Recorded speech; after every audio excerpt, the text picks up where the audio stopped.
ने जीत दर्ज की है। मेरठ से इस वक्त का बड़ा अपडेट आपको बता रहे हैं और साथ ही आपको बता दें कि मेरठ से बीजेपी प्रत्याशी अरुण गोविल ने जीत दर्ज की है।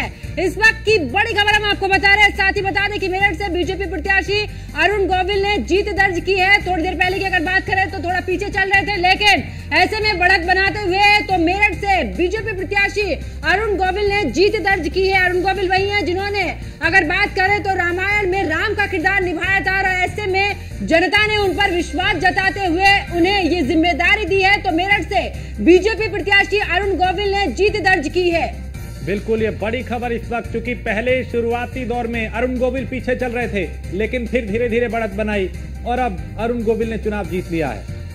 मेरठ से बीजेपी उम्मीदवार हैं अरुण गोविल और पहले कई तरह के कयास लगाए जा रहे थे, लेकिन अभी सारे संशय दूर हो चुके हैं, बादल छट चुके हैं, जीत तय हो चुकी है, जीत चुके हैं।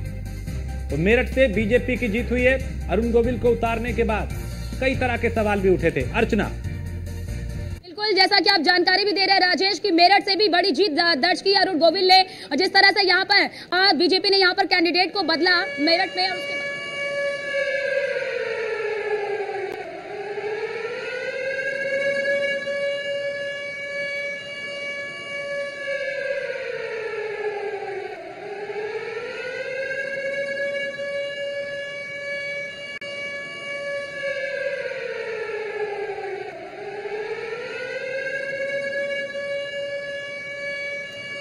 तो इस वक्त ये दिल्ली से भी खबर, जहां दिल्ली की 7 सीटों पे जनता ने कांग्रेस और आम आदमी पार्टी को नकार दिया है, यानी बीजेपी पार्टी की जीत 7 सीटों पे हुई है। बीजेपी ने दिल्ली की 7 सीटों पे क्लीन स्वीप किया है। इससे पहले 2019 के चुनाव में भी 7 सीटें बीजेपी के पास आई थी और 2014 में भी 7 की 7 सीटें बीजेपी ने जीती थी। लेकिन इस बार चूंकि कांग्रेस और आम आदमी पार्टी ने मिलकर चुनाव लड़ा था, 3 पे कांग्रेस, 4 पे आम आदमी पार्टी, उसके बावजूद भी बीजेपी के विजय रथ को रोक नहीं पाए और वहां पे 7 की 7 सीट जो हैं वो बीजेपी ने जीती हैं।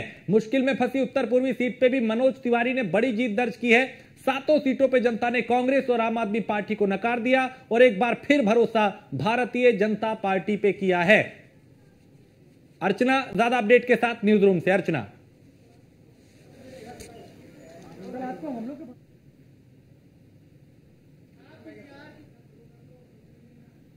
बिल्कुल बिल्कुल राजेश, आप तमाम जानकारी दे रहे हैं। तमाम वरिष्ठ भी हमारे साथ मौजूद है यहाँ पर। ब्रिजेश जी, आप बता रहे थे कि बहुत सारे ऐसे फैक्टर हैं कि आखिरकार यहाँ पर अरविंद केजरीवाल का सिंपैथी कार्ड नहीं चल पाया। देखिए, सिंपैथी कार्ड से ज्यादा इस गठबंधन को नकार दिया जो कांग्रेस और आम आदमी पार्टी का बेमेल गठबंधन दिल्ली के अंदर हुआ।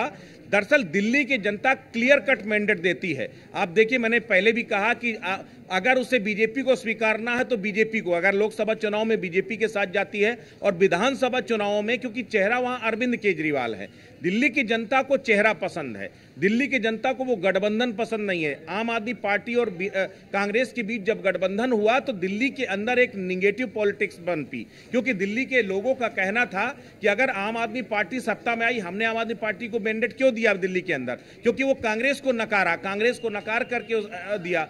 और अगर उसी आम आदमी पार्टी ने यहां पर कांग्रेस के साथ गठबंधन कर लिया केवल चुनाव जीतने के लिए, तो उस गठबंधन को भी नकार दिया। ठीक है, सबसे बड़ी जीत का कारण बीजेपी बिल्कुल ये कहीं ना कहीं एक फैक्टर रहा है कि दिल्ली की जनता एक तरफा वोट करती है। विधानसभा चुनाव में अगर केजरीवाल का समर्थन किया तो उनको जिताया, और अगर लोकसभा चुनाव में बीजेपी को दिया तो फिर 7 की 7 सीटें जो हैं वो बीजेपी को दी हैं। एक छोटे से ब्रेक के लिए रुकेंगे, जल्द लौटेंगे।